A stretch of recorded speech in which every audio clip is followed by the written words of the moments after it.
242 আমাৰ ক্যান্ডিডেট এখন না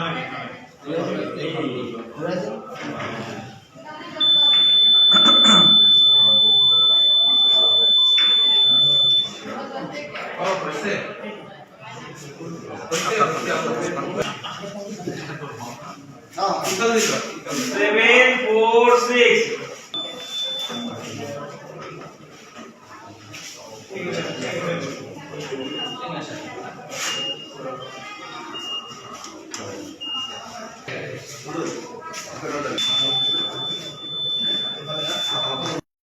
এই ভোটটো মই ৰাইজৰ সেৱা কৰিবৰ কাৰণে দিছোঁ, গতিকে আৰু ৰাইজৰ অভূতপূৰ্ব সঁহাৰি লাভ কৰিছোঁ, সেইকাৰণে ভাল লাগি আছে।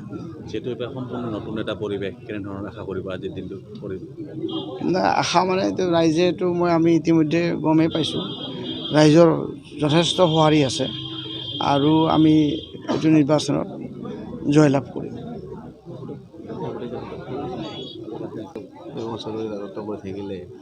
নাই, অগপৰ দুৰ্গ হৈ থকা নাই, এতিয়া অগপৰ দুৰ্গ হৈ থকা নাই, এইকাৰণে কৈছোঁ অগপটো দুফাল হ'ল।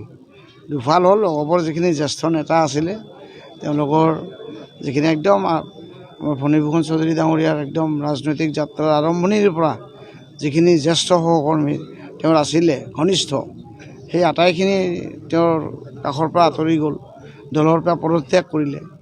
আৰু এতিয়া সকলোৱে দেখিলে ৰাইজে যে তেওঁলোকে একদম নিজাববীয়াকৈ প্ৰতিদ্বন্দ্বিতা আগবঢ়াইছে, গতিকে আৰু দলটো দুফালেই হ'ল।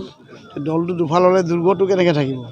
ভেটিৰ মাটিটো খহি গ'ল, দেৱালত ক্ৰেক হ'ল, তো সেইকাৰণে আৰু এতিয়া সেইটো দুৰ্গ হৈ থকা নাই, ধ্বংসাৱশেষ ধ্বংসস্তূপ এটা আছে, ইমানেই কথা। ৰাইজ যিহেতু আজি হিলদল ভাঙি ওলাই আহিছে, আপোনাৰ কেনেকুৱা সম্ভাৱনা?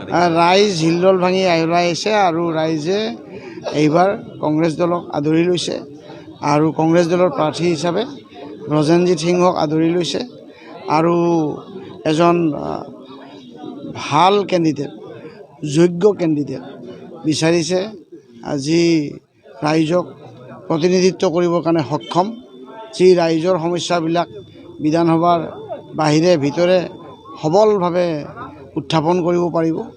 গতিকে তেনেকুৱা এজন ব্যক্তিক ৰাইজে প্ৰতিনিধি হিচাপে বিচাৰিছে আৰু সেই ব্যক্তিজন তেওঁলোকে মোৰ মাজতেই বিচাৰি পাইছে, ইমানেই কথা।